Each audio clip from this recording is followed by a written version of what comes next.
பொதுவாகவே நமக்கு அல்சர் ப்ராப்ளமோ இல்லை நெஞ்செரிச்சலோ இல்லை நமக்கு செரிமான பிரச்சனையோ வந்துச்சுன்னா நம்ம டாக்டர்கிட்ட போய் மருந்து வாங்குவோம். ஆனால் அந்த டாக்டர் கொடுக்குற மருந்துலேயே பிரச்சனைன்னு தான் அந்த மருந்து நம்மளுக்கு கேன்சர் உண்டாக்குனா நம்ம என்ன பண்ணுவோம்?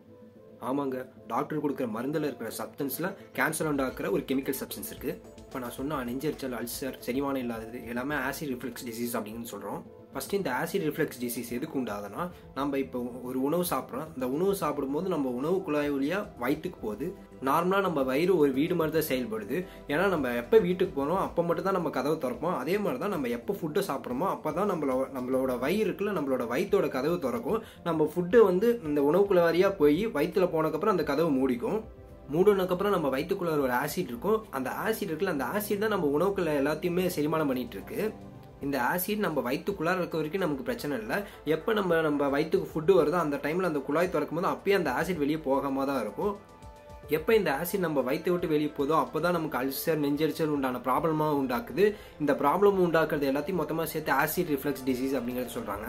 சரி, இதனால என்னடா அப்படின்னு நீங்கள் கேட்கலாம். ஆனால் இந்த ப்ராப்ளம்காக நம்ம கொடுக்குற மருந்து இருக்குல்ல, அந்த மருந்தில் ரானிடிடின் அப்படிங்கிற ஒரு பொருள் இருக்குது. அந்த பொருளில் கிட்டத்தட்ட நைட்ரோசோடியம் மெத்திலமின் அப்படிங்கிற ஒரு கெமிக்கல் சப்ஸ்டன்ஸ் இருக்குது. அந்த சப்ஸ்டன்ஸ் கேன்சரை உருவாக்கி ஆளையே கொன்றும் அப்படிங்கிறத சொல்லியிருக்காங்க.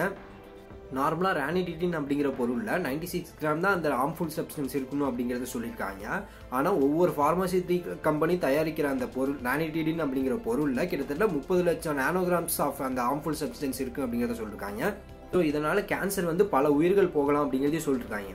And US food and drug அட்மினிஸ்ட்ரேஷனும் அதே மாதிரி வந்து யூரோப்பியன் மெடிக்கல் ஏஜென்சியும் இந்த மருந்தையை பேன் பண்ணிட்டாங்க. அண்ட் 2020 ஜிஎஸ்கே அப்படிங்கிற ஒரு ஃபார்மசியூட்டிக்கல் கம்பெனி அந்த ஹார்ம்ஃபுல் சப்ஸ்டன்ஸ் உள்ள மருந்தை நாங்களே திருப்பி வாங்கிக்கிறோம் அப்படிங்கிறது சொல்லிட்டாங்க. ஆனால் 2020 இப்போ 2025 ஆக போது கிட்டத்தட்ட 5 வருஷம் ஆச்சு. ஆனால் இந்திய கவர்மெண்ட் இன்னுமே அந்த ரானிடிடின் அப்படிங்கிற சப்ஸ்டன்ஸை ஃப்ரீயாக தான் விட்டுட்டு இருக்காங்க. இதனால் வரைக்கும் இந்தியன் கவர்மெண்ட் இதுக்காக எந்த ஒரு மெஷருமே எடுக்கல. ஏங்கிறதும் தெரியல. இதுக்கான மெஷர்ஸ் இந்தியா கவர்மெண்ட் எடுத்தால் ரொம்ப நல்லாயிருக்கும். அண்ட் ஃப்ரெண்ட்ஸ், நீங்களும் இந்த மாதிரி ஏதாச்சும் மருந்து சாப்பிட்டுட்டு இருக்குமா அதில் ரானிடிடின் அப்படிங்கிற சப்ஸ்டன்ஸ் இருந்துச்சுன்னா அந்த மருந்து அவாய்ட் பண்ணிடுங்க.